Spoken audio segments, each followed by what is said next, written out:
What is up, CCH? It's me, David, here to wrap up the rep group side of the study of the book of Hebrews we've been doing. I hope you're all having a great week, and I hope you've been keeping up with the study on with us as we're wrapping up here.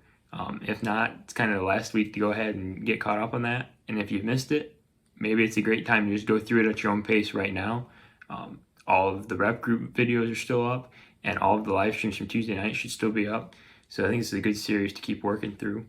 To start right off, the first word of chapter 12 is therefore. And I was always taught in school, like grammatically, therefore is an indicator word, and you're supposed to look at what's right before it.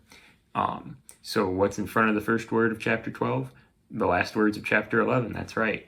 So let's think back to what Ike told us on Tuesday, is the end of chapter 11 starts talking about all these like huge icons of the Bible of people who lived out their faith, like Moses' parents, Abraham, just those like huge figures in the Bible.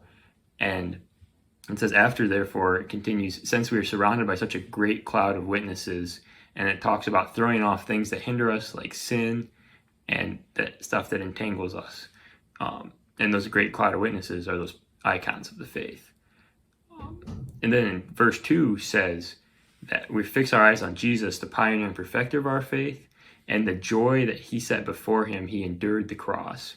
Kind of also ties back to something Ike said on Tuesday night about how the joy that we will receive at the end of our race of life, no matter what trials we go through, those trials will pale in comparison to the joy that we'll experience when we get to heaven.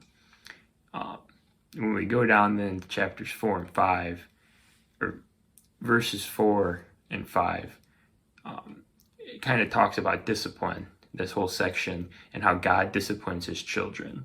I want to highlight verse 8. It says, if you are not disciplined, and everyone undergoes discipline, then you are not legitimate, not true sons and daughters. And when I was reading through this in preparation for this study, it connected a thought in my brain to John 8. And in John 8, kind of like verses 30-ish on throughout there, Jesus is having a discussion with a group of Jews who are believers, and he's trying to convince them that he's the Son of God. And so that's like familiar, like John 8:33 talks about, like, knowing the truth, and the truth will set you free, and no one can come to the Father but through the Son. Continuing on in verse 42, Jesus says to them, if God were your Father, you would love me, for I have come here from God. I have not come on my own. God sent me. And then in verse 47, he kind of wraps up this little section saying, whoever belongs to God, here's what God says. The reason you do not hear is that you do not belong to God. And in that section in between there, 43 through 46, he's basically telling them that their father is the devil, and that's why they don't understand him. And skipping down to verse 51 of that, he says, very truly I tell you, whoever obeys my word will never see death. And then immediately in verse 52, they claim that he's demon-possessed, and they say that Abraham died, so did the prophets. And then they challenge him by saying, but you say whoever believes your word will never taste death. For are you greater than our father Abraham? He died, and so did the prophets. Who do you think you are? And I think that ties back, as interesting because it popped in my mind, and I kept reading there. It ties back to how we've been going through this whole section about, in Hebrews, everything compares Jesus to how he is greater than the prophets, greater than the high priest Melchizedek, greater than Father Abraham. And there's more examples of that, like throughout the Bible, like that example from John. Verse 10 of Hebrews 12 then says about fathers, earthly fathers, is comparing earthly fathers to our Father in heaven. Our earthly fathers discipline us for a little while as they thought best, but God disciplines us for our good in order that we may share in his holiness. I think this also kind of ties back to like what Ike was saying in chapter 11 on Tuesday night. Some of like the hardships that we face in life that require that faith, we have to persevere through those, and that faith, knowing that God is disciplining us so that we can learn lessons, but then also at the end of that, at the end of those trials, we're going to be able to share in his joy when we get to heaven. In verses 14 through 17, we're told to live in peace with everyone.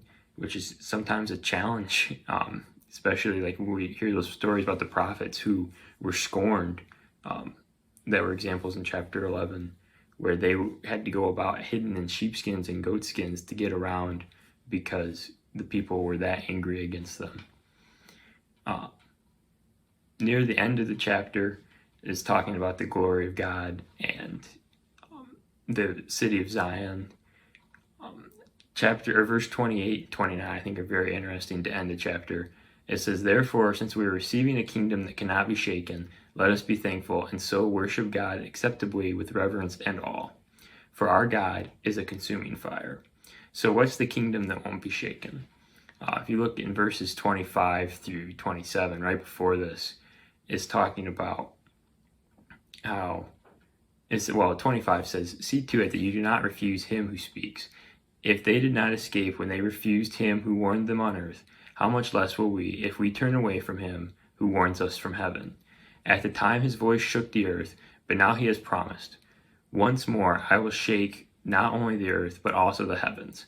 The words "once more" indicate that removing of what can be shaken, that is created things, so that what cannot be shaken remains.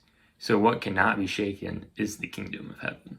And that's from verse 28 there. That's the thing that cannot be shaken. And then in verse 29, my Bible had a footnote connecting to Deuteronomy 24 about God being a consuming fire. And I thought that was pretty interesting. So I was like, well, I need to go read this because that doesn't make sense to me. So Deuteronomy 4, I'm going to read a little bit before that. I'm going to go 21 to 24. "The Lord was angry with me because of you, and he solemnly swore that I would not cross the Jordan and enter the good land of the Lord your God is giving you as your inheritance. I will die in this land. I will not cross the Jordan, but you are about to cross over and take possession of the good land. Be careful not to forget the covenant of your Lord your God that he made with you. Do not make for yourselves an idol in the form of anything the Lord your God has forbidden, for the Lord your God is a consuming fire, a jealous God." And so we see there, the writer of Deuteronomy is talking about not being able to cross over, like Moses couldn't cross over into the promised land. So the connection there, I really think 23 and 24 highlight like the covenant that the Lord your God was made with you. And when we look at the figure of Jesus in the context of the New Testament, he's bringing a new covenant. But then to tie it back to verse 24, and kind of like how we talked about in this series already, the Pharisees at the time had such a deeply ingrained knowledge of the Old Testament that referencing this specific piece of text to verse 24 of chapter 4 would have highlighted the stuff immediately around it.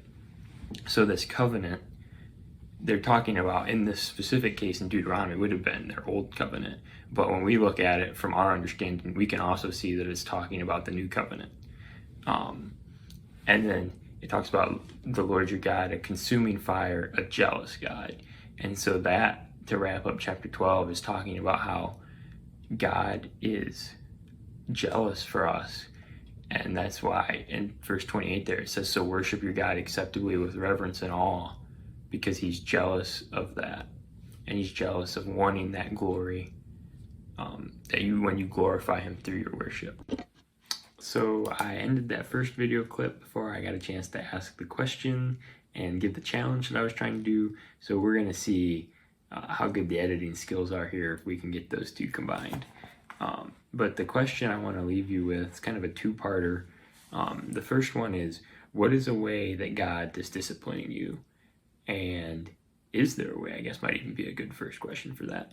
And then the second part is, if yes, what is your response to that? Like, how are you responding to that? And are you responding in a way that you should respond to good and perfect discipline from your Father? And then the challenge that I want to leave you with, like I hit there on verse 29 for a while about God being a consuming fire and being jealous for our worship, is I want to challenge you to worship God in a true and honest way that he is deserving of and that truly glorifies him. So thanks for reading with me this week, and I hope to keep worship with you in the future.